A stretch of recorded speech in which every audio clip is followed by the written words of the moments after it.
Meet the hosts, Oche Ajaifia, former Mwama Banjoju, Winifred Manugo, and Joma Mwapa.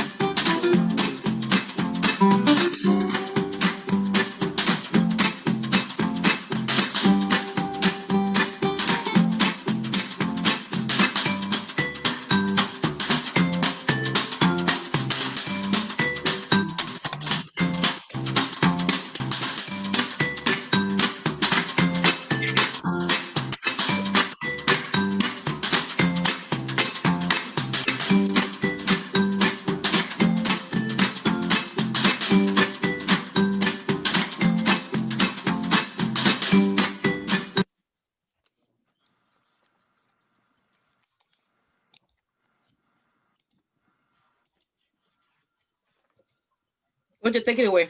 Okay. Good evening, everyone, and welcome once again to the show. First of all, I would like to apologize. I don't feel so okay. But for the love of Oche Kitchen and respect for our honorable guests, I just had to be here. I'm a bit under the weather, but I'm glad to be here nonetheless. So tonight, Feel better? we are gonna do, thank you. My pain may be the reason for somebody's laugh, but my laugh must never be the reason for somebody's pain. Charlie Chaplin. Sadly, bullying is very common and is exercised widely, be it online or offline. People need to understand that online harassment do have an offline impact. So I hope that the quotes below may help in discouragement of the bullying online and offline. Mama, take it away. Unless and until our society recognizes cyberbullying for what it is, the suffering of thousands of silent victims will continue. This is a quote by Anne-Marie Chavez. Waps, you take it away. Thank you, Mama. And the same Anna Maria Chavez quoted, cyberbullies can hide behind a mask of anonymity online and do not need direct physical access to your victims to do unimaginable harm. Oje, take it away. Okay, so it's easy to be mean when you're unknown author. There's a lot of people who wouldn't have the cajons to say in person what they do online. But you can't listen to somebody you don't even know. Opinions of your friends and family matter, but you can't listen to someone who is nobody to you. And this is a quote by Brendan Dooling. And Dr. Martin Wild said, cyberbullying is poised to turn into the biggest online concern, already affecting up to 35% of all children. Joining us today are two special guests that we are very grateful to have come on today. Our first guest is Mr. Akin Fadeyi, who is the founder of the Akin Fadeyi Foundation, AFF, a registered not-for-profit that works to ensure that Nigerians live fulfilling lives where they can use their human and social capital to the full extent. They focus on 4 key areas that encompass the issues that we are most passionate about and where they can achieve the greatest good. And that is anti-corruption, socio-economic development, poverty relief, environmental protection, and preservation. And this foundation, its contacts are +234 905 192 2874. And if you want to email them, you email info@akinfadeyifoundation.org. And their website is akinfadeyifoundation.org. They are also on Instagram, and their IG handle is at NIN My Country, which is our second guest is Engineer Emeka Obasi, a United States government diplomat, a regional information management officer who oversees U.S. Department of State IT operations at all U.S. embassies and consulates located in the Near East Asia and South and Central Asia.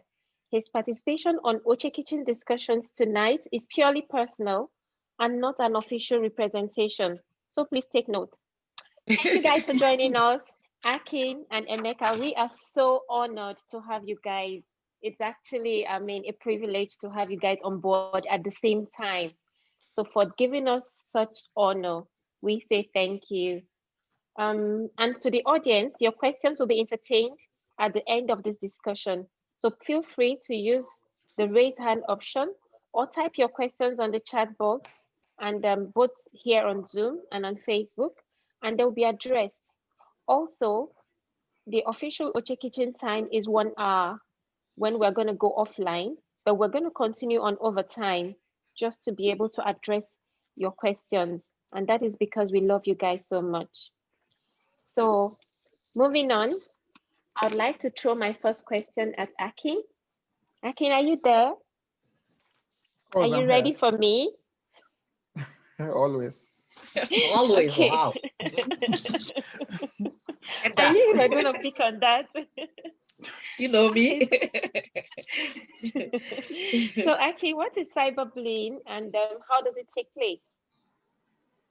Well, cyberbullying for me is the deliberate target of a victim using cyber technologies, using digital technologies.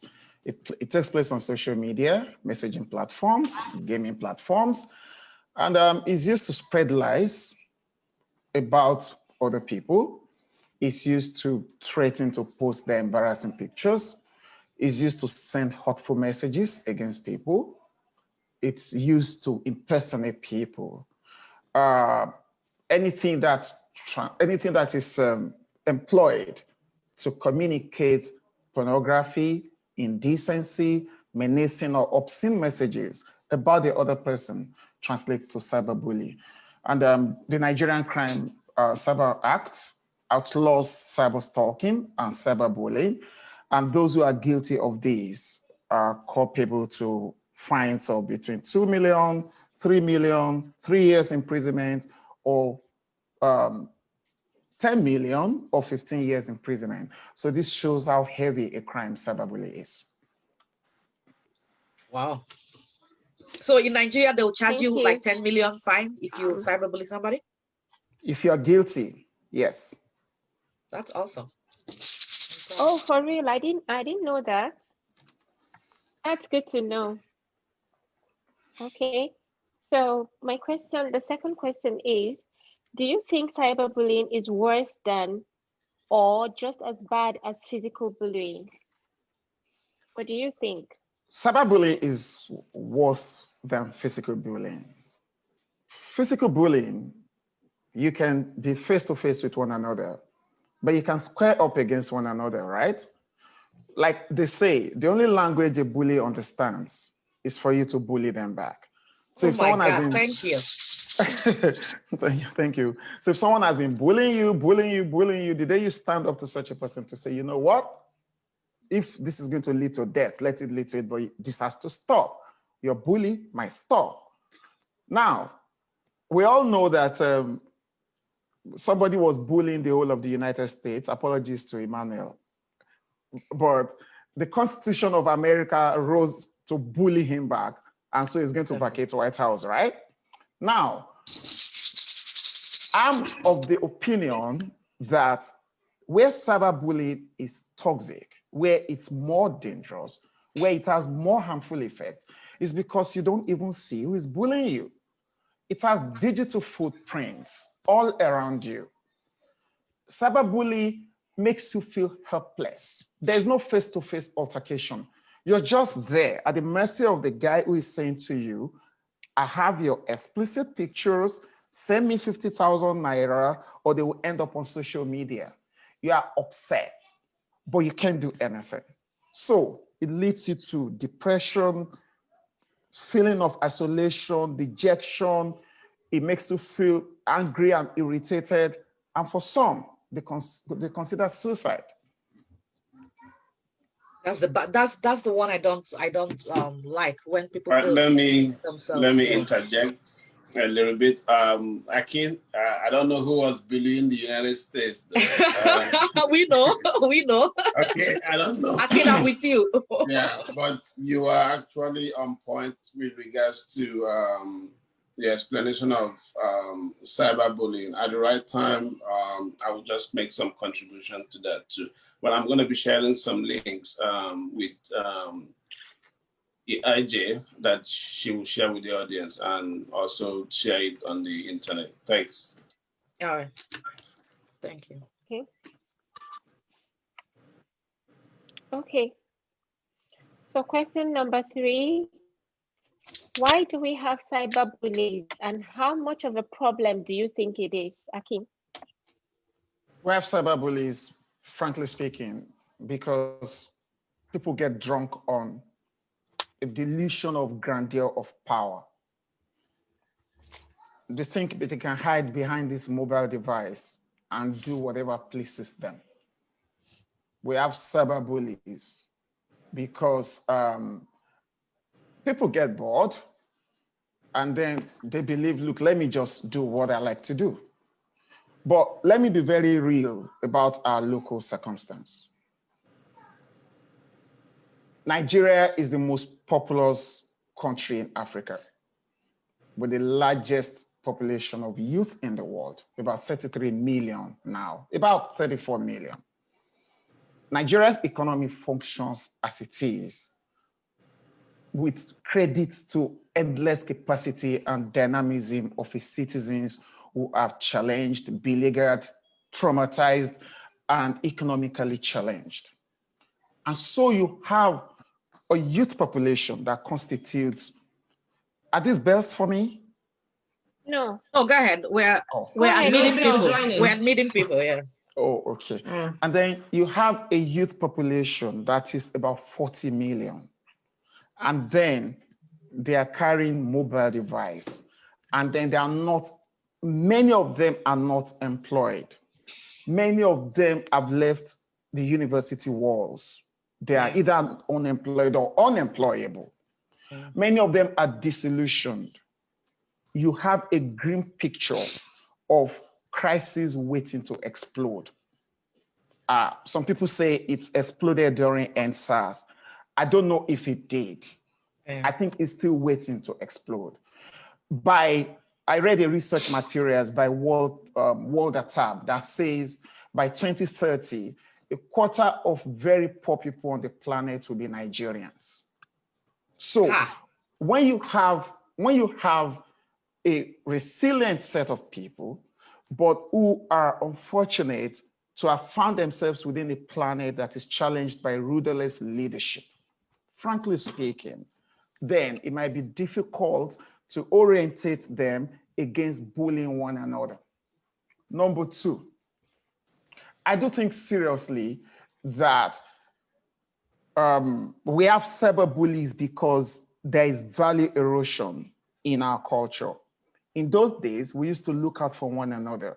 In those days, we used to feel the daddy of Oche must not catch me doing this, it will flog me. But today, everything is gone nuclear and everything is gone, don't touch my child, don't touch my child. I am thinking that if we go back to that communal system where we're protective of one another, rather than, hurt one another, we might be helping our society. But if you ask me, as much as we know that there's a grim picture of cyberbullying all around the world, it's in America, it's in Canada, it's in Indonesia, it's everywhere. I do think the reason we really have cyberbullies in Nigeria is because our youth are dealing with a lot. They're just there, abandoned, and this needs to be arrested quickly. Don't forget, cyberbullying has become an industry. Once you're able to succeed with your victim and you earn hundreds of thousands of naira, you want to do it again and again. So I'll stop at that for now. I have more things to say, but let me stop at that for now. All right, Akin, before I go to the next question, there's something you said that resonates very well because I tell all my kids, thank God none of my kids went through bullying. I tell them, my husband tells them, if somebody bullies you, go to your teacher. I tell them no. I tell them, if somebody bullies you, bully them back. Because I believe if people fight back, like growing up, we used to fight back. If you can't fight back after school, you run home. There's nothing like, but I think people here people nowadays, they let people keep bullying them, that it leads them to kill themselves. I just, that one pisses me off. But Akin, the next question is for you too. The question is, how do you think cyberbullying affects the lives of the victims? I know, like you earlier said, that some people kill themselves and stuff like that, but like you've worked with individuals and everything. What has been your experience? The experience, honestly, it's agonizing. So the best way to answer this question is to give you one or two examples. So there are these students of a university in Nigeria, Afeba Balala University precisely, because now that we're in court, it's a public document. Yeah. While COVID was ravaging the world, some boys were extorting their nude pictures. Oh my God. They said to them, we have a beauty pageantry coming up. We're fellow students with you. Are you interested? And they said, oh, sure, we're interested. The organizer said you need to part with your nude pictures. Now, maybe a combination of naivety or greed or simpletonness, they opted for that and gave their nude pictures. However, they gave these nude pictures to boys they thought they had relationships with, like boyfriends and close friends or reading mates. 1 month after, these pictures ended up on an Instagram platform of these boys and on a WhatsApp group of about 100 students who have constituted themselves into a cyberbully gang. Oh my God. And then they started demanding for money. When this matter was reported on our Flag It app, by the time we were reaching one of the victims, she was on the verge of suicide. This person, yes, she said she couldn't tell her dad, she couldn't tell her mom, she couldn't tell anyone, that it's shameful for her and that she's been paying money. So we said, okay, play along. Don't commit suicide. On the 1st of June this year, we said to her, the latest fee is asking for is 25,000. The guy now gets, he gets broke and he believes this girl is the ATM. Now, so we said, how much? She said 25,000. Said, okay, hang on, let's play along. We sent the 25,000 to our elder sister from our foundation's account. Said, pay this money. And the guy actually provided Access Bank accounts through which this money was paid. And when we were investigating this account, it does not have a BVN. Now, you see how banks are also complicit? Now, I'm not saying they are deliberately out to commit crime, but if Nigeria actually has instituted the BVN culture and some forms of money could still be taken out of the banks without BVN, then you begin to ask certain questions, right? Anyway, the girl is now out of their grip. We filed a case. We covertly went after this guy for about 5 months, and we got him arrested on the 23rd of October this year. He's now having his day in Ekiti court too. This girl is suffering from stigma.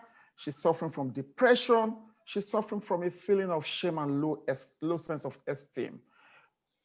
The success I could say we pulled out of that is not even getting this case into court.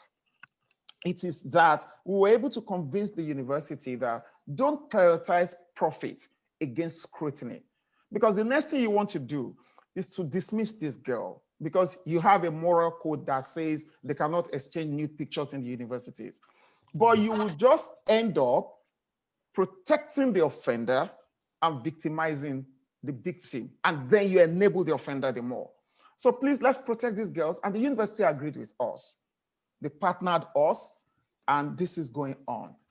Now, there's another girl there now that is another co-prosecutor, like a plaintiff. She's also a victim of the guy. The parents of this girl said she was almost becoming a mental case in the house and they didn't know what was wrong with her. And she won't talk to anybody. You can begin to pile it up one after the other. So when you say what's the effect is indescribable. But trust me, a lot of the suicide cases we're beginning to have in Nigeria, a lot of the mental issues we're beginning to have in Nigeria, in a country where when you say you have mental issues, they think someone is dealing with you from some village. Yes, so village people. Some could be traceable to cyberbullying attacks. I'm glad you guys are doing something about it in Nigeria and everything, because Nigeria is mostly nonchalant about things. So I applaud you and your nonprofit. Well, thank you so much. Yeah, well, sorry, Akin, I know you just mentioned as part of the example you cited, let's protect these girls. How much of these victims are men or boys? Thank you.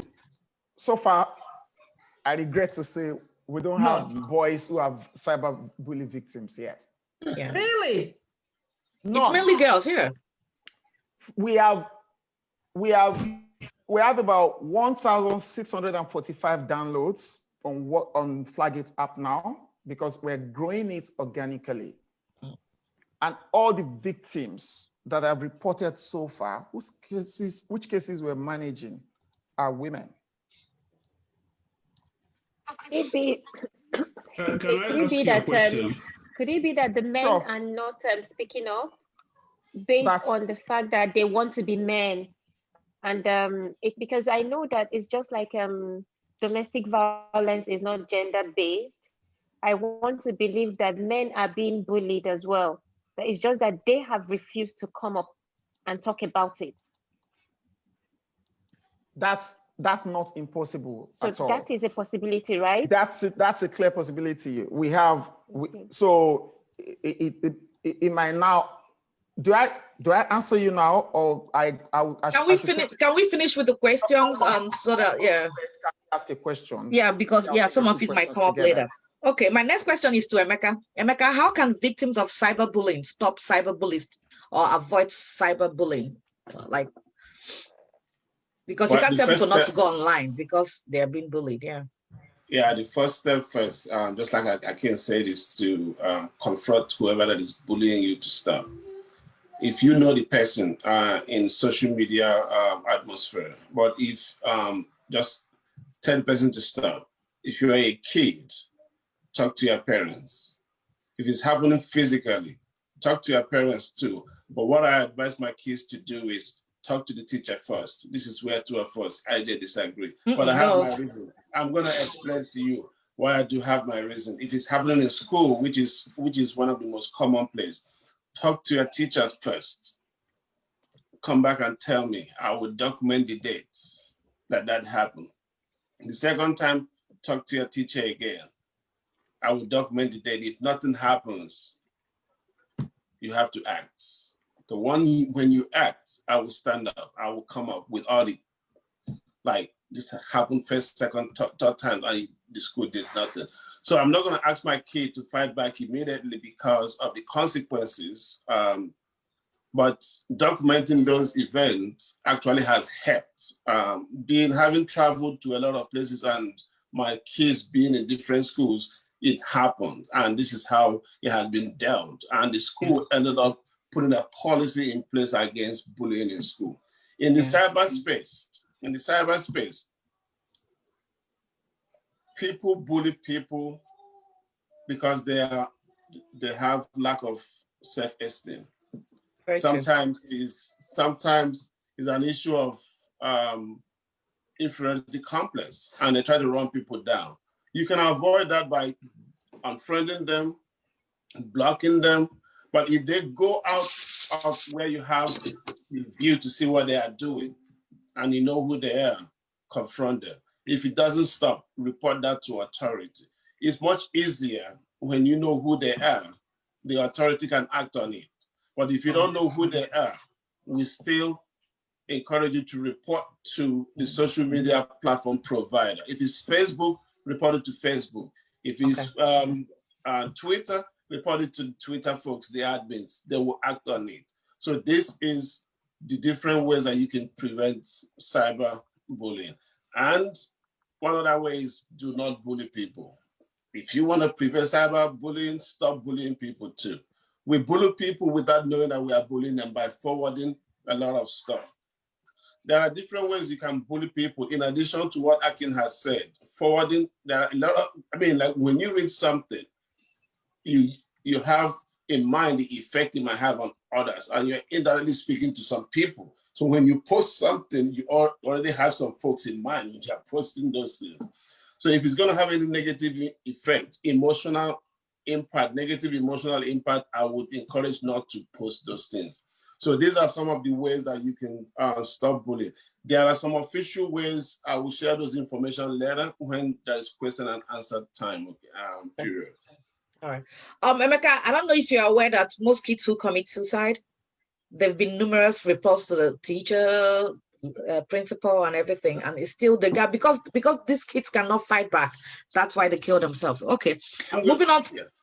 I was going to give you an answer. I'm just going to give you a live example, right? There was a time in India when I observed a change in behavior of my daughter, right?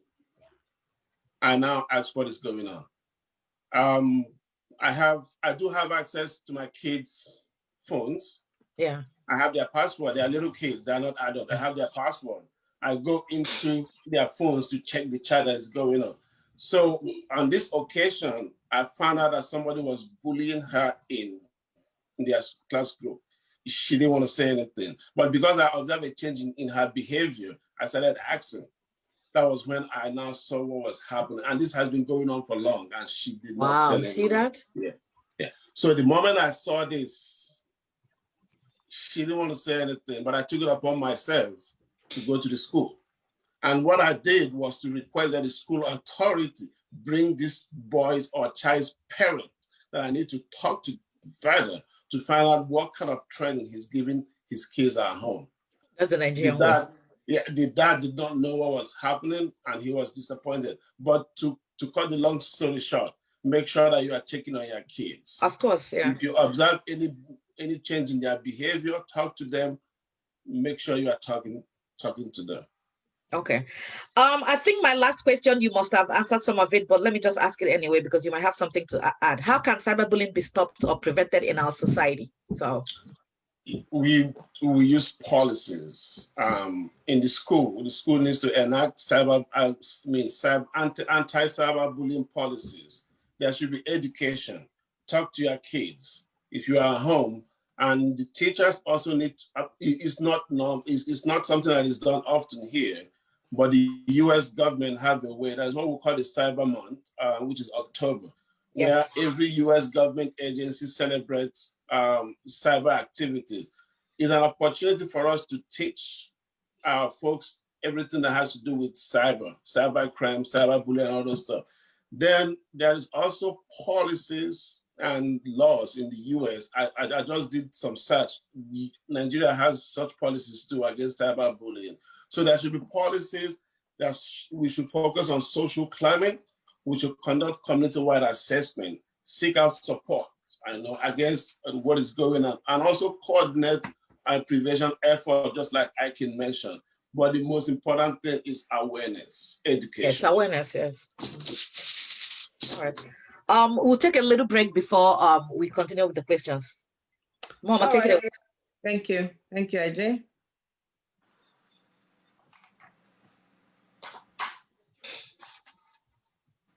Surprise! Happy birthday, IJ, from your Oche Kitchen family and friends. We wish you a very happy birthday today because you deserve the best. You are a lovely and amazing person, and you've got a wonderful personality. So today we want to wish you the very best, and we pray that Almighty continues to protect and guide you in all that you do. And also that you should continue being nice and friendly. Happy birthday once again, your Oche Kitchen friends. Oh, thank you. Oh my God. I love you guys too. Oh my God. Very good.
Ojanyo, happy birthday, happy birthday, happy birthday to you.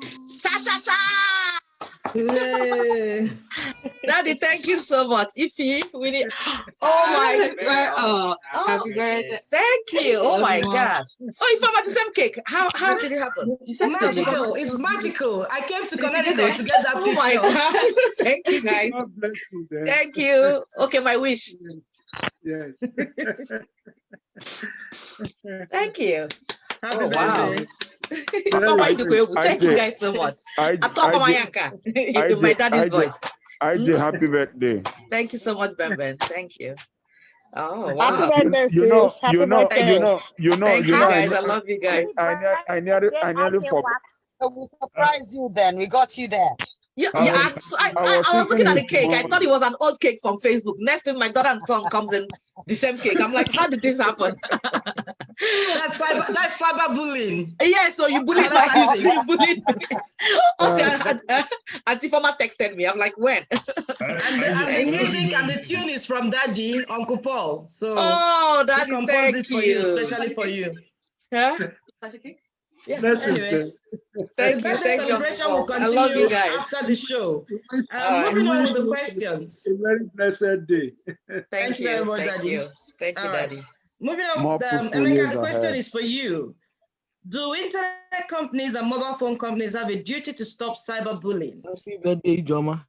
Thank you.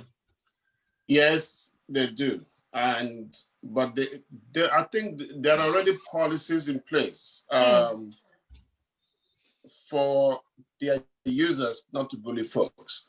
But it's just the enforcement and monitoring is a different thing. And the only way they can do that someone is being bullied is when they get the report from the victim that he or she is being bullied. So they have the responsibility to put policies in place against cyberbullying. Okay. Wow. So it's just to put the policies in place, not to enforce. They cannot enforce anything, can they? If you guys are familiar with what is going on in the political arena right now, right? You guys have Facebook, you have Twitter, right? You have Instagram. I'm not on Instagram or Twitter, but sometimes I follow what my wife says. They do have policies, right? The enforcement is a different thing. When it's brought to their attention, they will enforce it. If you monitor Twitter now, they are flagging some misinformation. They will flag it, saying this information has been determined to be inaccurate because it was brought to their attention or someone is monitoring it. If you are a cyber victim, you don't let anybody know. You don't let the platform know. Nothing can be done. So enforcement can only be implemented when it is brought to their attention. Okay. Digging into that, level of enforcement, is it just blocking the user who is causing the problem, or can they go to the extent of sending it out to the authorities or prosecuting? It depends. I'm going to refer again, if you listen to the news, there are certain things that have happened in the US. We had an instance where a girl influenced her boyfriend through social media to commit suicide. Huh? The authority intervened and the girl was arrested and prosecuted, okay? So this is the enforcement aspect of it. If someone is bullying you online with the intention to cause you harm or influence others to harm you, there will be an enforcement, there will be law enforcement on that. If there's an evidence that this is what is happening. During this 2020 election period, there have been a lot of threats online through social media platform. There is this website that they call Q&A that have been threatened. So what those victims did, they reported to law enforcement and law enforcement investigated and acted where it was appropriate to act. Okay, my next question obviously goes to you, but again, I think you may have answered it, but I'll ask you the question though. Do you think it's possible for law enforcement to trace where nasty posts or text messages come from? Well, it's possible and it's not possible. It's possible when they know who the person is, and when the person is not manipulating the origin of, I would say the IP address. If you are very familiar with cyber crimes and stuff that happen in cyberspace, someone in India can use a US IP address, to pretend as if he or she's in the US. If you guys are also watching the news, there have been cyber attacks, which you can't even trace where it's coming from. But for the ones that for the folks that are not tech savvy, the law enforcement is able to trace their IP address and locate their address, because every IP address is unique to a computer. And through the ISP provider, they can locate where the message is coming out from. If you are sending through a mobile device, a cell phone, they can trace you too. But yeah, my answer to the question is yes and no. On the other hand, if they work closely with the telecommunication companies, then it's traceable, isn't it? Yes, we've had a lot of cases here, both in the US and overseas, even in Nigeria, where they have been able to trace cyber bullies. So yes, they can be traced. Thank you. So I made you say yes eventually without a no. Okay, all right. Okay. Yeah. What? I'm sorry. One other thing that I would like to mention is he mentioned the parent checking with the child, if it's the child. Yes, I think that is very important. You see, that's why I advise parents not to give their child the mobile phones that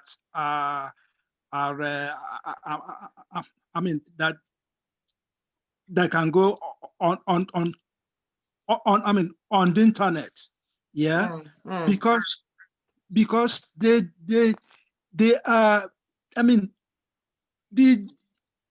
those who bully, they get onto them quite easily, because these children, they are learning, you see. So if they come in contact with the bullies, there are many instances where you find children doing certain things. Yeah, Daddy. Certain things. Yeah. Daddy, but this advice. Yeah, tell us this. Give this advice. Let's go through the questions. I've got 2 more questions for them, for the guests. Yeah, we'll have the input. Yeah. Okay. All right. Okay, so yeah, the next question is: what responsibilities do social media networking sites have in stopping cyberbullying? I think you may have gone into it as well. It's very simple thing. Once it's investigated that bullying is actually happening, they usually notify the person to stop. And at some point, if it's too, if the risk is high, they remove the person from the platform. So they have the right to remove the people from the platform, deny them, block them from posting. Those are the actions that social media platforms can take. And they have been taking that in the US for everyone that is watching the news. Yeah. Okay. I want to, sorry. Can I piggyback? Okay, go ahead, Akin. There's something Emmanuel said that I want to corroborate about how these lowlifes manipulate the system to deceive, getting them tracked. This is a case we received yesterday. Listen to this guy talking, and then I'll tell you the number he's using. Okay. No worry, I don't even drag out with you. I don't post your this on top of Instagram, and I will send them to right from now. I will send them to you everywhere. Fuck you. Now because they follow you talk normal thing, they say they put the reason, say they care about you, don't finish your life.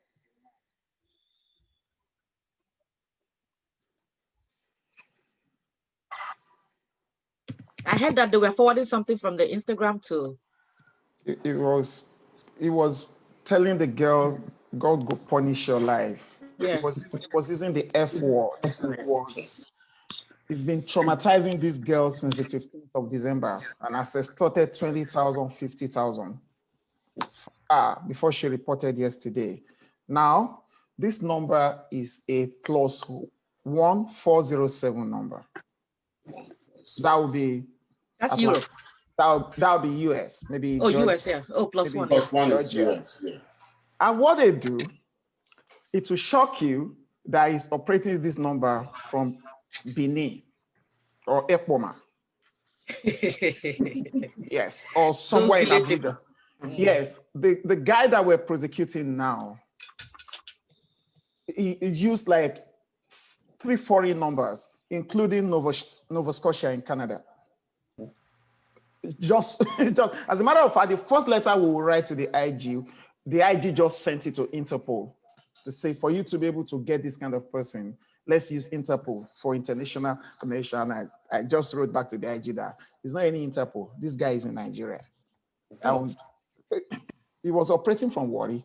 So that's just to corroborate what Emmanuel said. The IP thing, usage of IP, yeah. But unless someone teaches us how to do it, we are novice on this platform to know how to switch IPs. The only thing you know is to check in that you're in Dubai, meanwhile you're in London. All you need is a voice over IP application to do that. Thank you for that knowledge. Thank you. Don't teach Ifeoma about things or she start terrorizing my life. Okay, and the last question for Akin now. Akin, how can authorities and our educational institutions educate the masses, especially children, about the negative and psychological, the negatives of impact of cyberbullying? So authorities can carry out mass awareness. They can talk to likely victims of cyberbullying about the signs to look out for. And the telltale signs are someone is paying you generous compliments on social media, and you're swooning and blushing over such a person. You might be walking into danger. Authorities also need to educate likely victims to desist from chatting with strangers. That's it. Very, very dangerous for you to do that. Thank you. Authorities should also let children know, or I always think it's teenagers that fall victim of this more, especially, I'm so sorry, hello? I'm speaking from the experience. I'm sorry, go ahead. I'm speaking from the experience we've been able to garner together. It's been more of teenagers in the university. So authorities should do a lot to create this awareness. It's an awareness thingy. Number two, parents should, like Daddy was saying the other time, Daddy Paul, parents should monitor the devices in the hands of their children. So we're struggling between the thresholds of rights for children, building the confidence of children, strengthening their capacity to be tech savvy, but at the same time, situating them within, let me say, insulating them away from the world of wolves out there. So no child should tell any parents, you can't occasionally check my mobile device, if that child still wants to live under the roof of those parents. But the answer I've given here is simplistic. Let's get to more strategic answers. And again, I'll bring it to our country. All right, Aki, do you think it's happening at the moment? Is there any form of education, mass education? Yeah, it could be in school, it could be on air, anywhere. Is it happening in Nigeria now, do you think? We have produced some messages on rape. We are planning to launch some messages from the next quarter on cyberbullying, on even very, very kids at home, children. When your daddy's driver is saying to a 6-year-old, hey, my wife, how is a 6-year-old his wife? That's what we've got to know. The girl, we're crafting messages now that will release, that will go on social media, on TV, that watch out for that, your driver. Sorry, Akin, sorry to cut you short. When you say we, is it Nigeria or Akin Foundation? Our foundation. Okay, Nigeria. Yes. Apart from having the Flagit app, we produce a lot of messages which we air across TV, on social media, campaigns to sensitize the people against what should be done. We produce the Corruption Not in My Country project in Nigeria, which has been airing since 2015. We produced the COVID-19 messages, which ran on NTA during COVID period. But there are certain things I wanted to say. I'll come to you. Okay, let me ask again. There's something I want to get out of this. With your involvement in all of this, is there any sector in Nigeria that has the same passion as Akin Foundation that is doing something similar, or has it in plan? Or is it not happening for Nigeria at all, apart from individual projects promoting? Oche Kitchen is doing it. Oche Kitchen is doing it. That we're a project, yeah, I agree with you. So let me say that Emmanuel just talked about what they're doing from his own office. They're passionate. There are a lot of women NGOs who are very passionate against gender-based violence. For us to be able to arrest the guy in Ekiti, we worked hand in hand with Erelubisi Fayemi, and the Office of the Attorney General in Ekiti State. So there is, this is not a job anyone can achieve alone. One person, Akin Foundation thrives on robust collaborations with institutions, with individuals, and that's how we get the job done. But there was something I wanted to say, and I hope I still have the floor. Go on. Go ahead, yeah. We cannot be simplistic about the battle against cyberbullying. We need to be strategic. And let me start with how government uses power. There are three components of power dissemination from leaders.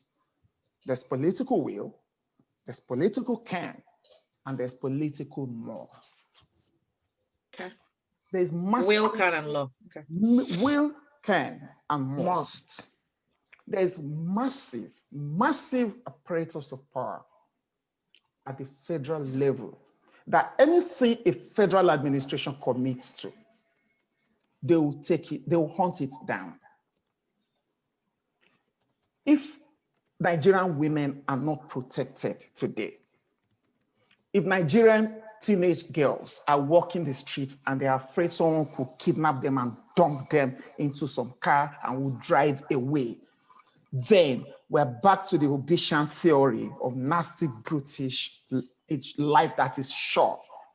A government that does not look out for its young women, a government that is not gender focused in its budgeting. It's a failed government. January 6, 2020, someone was arrested for using Zara Buhari's SIM card. Can anyone remember? The daughter of President Buhari. Someone was arrested in Nigeria. Now, how many mobile phone subscribers do we have in Nigeria? 172 million. But it was easy to trace who has the SIM card of the president's daughter. The guy's name is Anthony Okole. Oh. If this same federal might, if this same federal might is brought into protecting every girl in Nigeria, do you think our girls will actually be suffering from cyberbullies? Number two, how do we engage accountability issues? How do we identify stakeholders in Nigeria that can passionately confront this scourge? How do we marshal the entry points of marshalling such a strategic plan, a purposeful goal that raises the dignity of women? In Nigeria, in 2019, certain girls were sleeping with men so they could take money from these men to buy sanitary pads. 2 of them got pregnant between the ages of 15 and 17. Yes. So we got to know this. One lady called me from Abuja and said, this is going on. And I said, can we quickly set up a project? Let's buy sanitary pads massively and distribute to these girls. And we had to do so. And we found out that these girls are poor. They can't even feed. And so they go to some guy and he says, I'll buy you sanitary pad, and sleeps with these girls. In Nigeria, where we have sold crude oil. Sanitary pad. Oh. Sanitary pad. In Nigeria, where we have sold crude oil to the tune of over 400 billion, and some people fritter this away.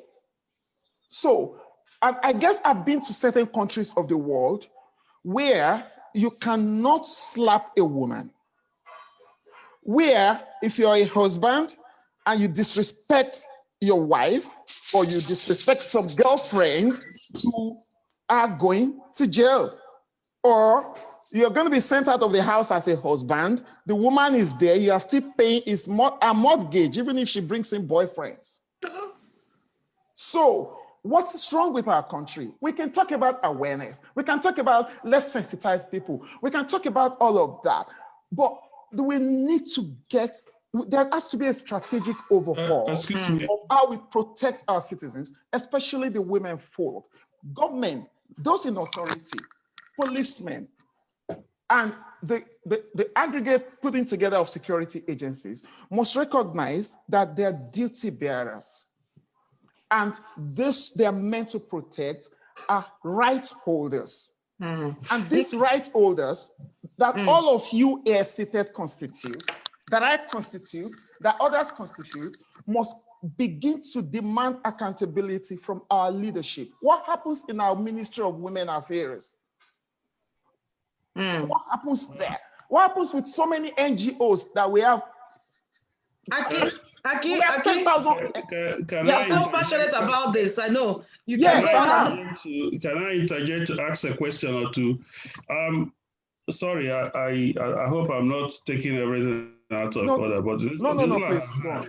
The little I've heard from Mr. Fadei, you seems to be modeling the issues.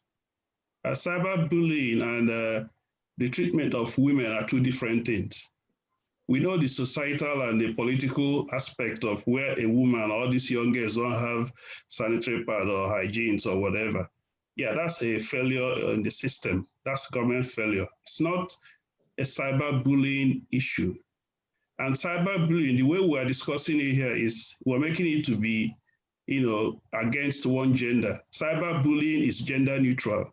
It could be from a man to a man or boys to boys. And it could be from female to female. But we're seeing it, looking at it as kind of violence against women.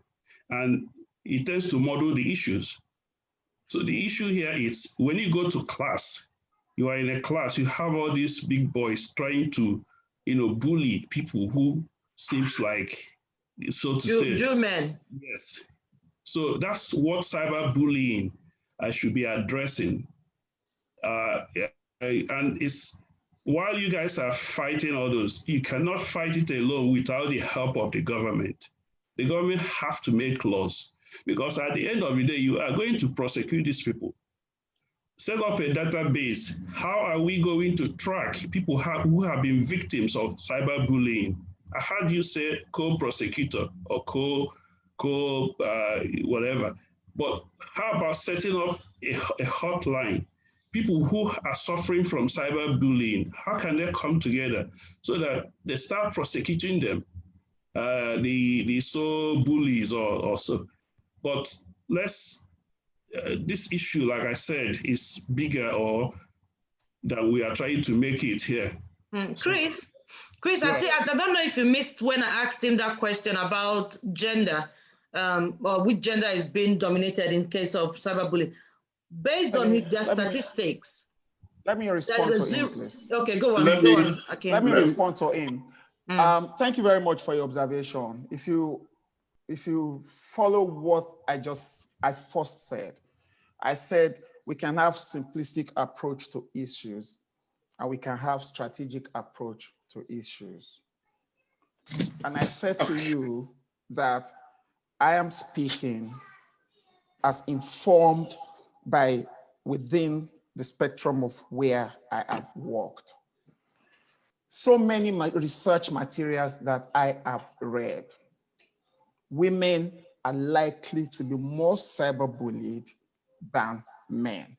And this is statistics I'm willing to share with you when we're out of here, so we don't waste anybody's time. As I'm talking to you, they're right in front of me. All the cases we've received, women have been cyberbullied more. Many of the cases we've received, when we get to police stations, police tend to want to protect men because our society is a patriarchal society.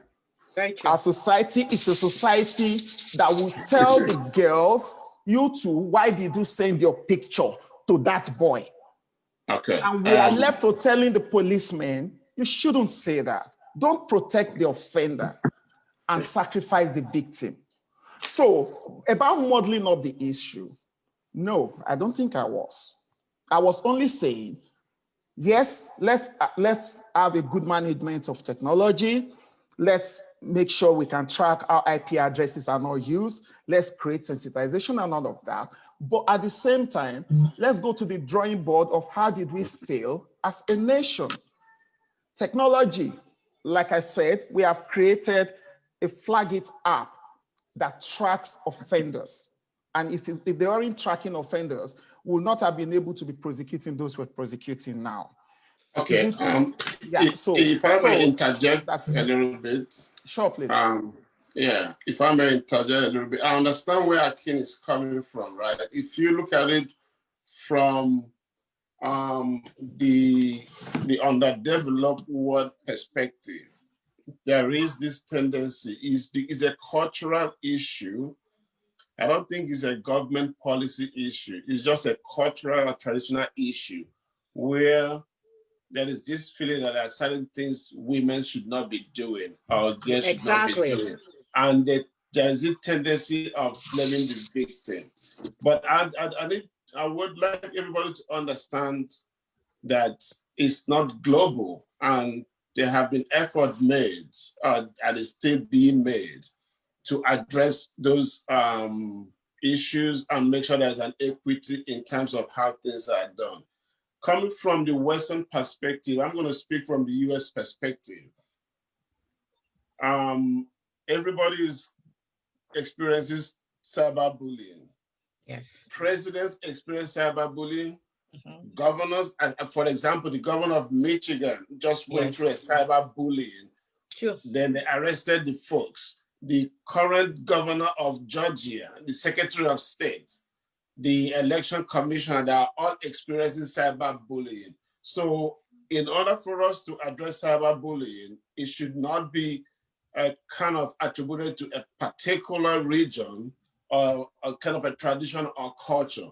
We should be discussing cyberbullying as a universal stuff instead of kind of trying to particularize it to the Nigerian environment. What we are seeing is cyberbullying is not only against women, it's not only against teenagers, it's against I even go through cyberbullying in my WhatsApp group. I don't know if you are. It's kind of yes, so Ifeoma is an admin in my high school. Yeah, she's bullying me. Yeah, it's an emotional stuff. So let me just, in order for us to go back to where we need to be, right? This issue of cyberbullying, we need to address it. How do we address it? Through education, through awareness. But first, we need to start from home, from ourselves. It's not even only on social media. It happens even when kids are playing game. There is this game they call Roblox or whatever. Roblox. In that environment, you see people that disguise themselves and they are talking to little kids and they are intimidating them in that environment, cursing them. Are you I serious? monitor my kids. Yes. When they are playing games, my advice to them, do not play Yes. game with anybody you do not know. Do not chat with anybody you do not know. Ignore them. No. My little kid, 7 years old, came to me, Daddy, I have somebody insulting me, cursing me on Roblox. I said, do you know who the person is? She doesn't know. I told her to block it. So cyberbullying is a universal issue, has nothing to do with poverty, has nothing to do with richness, is just like COVID-19. It has no class. Ozuru, if I may speak Igbo, it affects everyone. So that is what we should understand. But I love the job that Akin is doing in terms of flagging it. But we should separate activism from cyber addressing cyber issues. Okay. Yes. Mama, take it away. God bless your group there. Thank you. Yes. We give you we support you. Thank you very sir. much, sir. Thank you, sir. Yeah, Mama, take it away. So I think our questions have been answered I think things have been summed up nicely.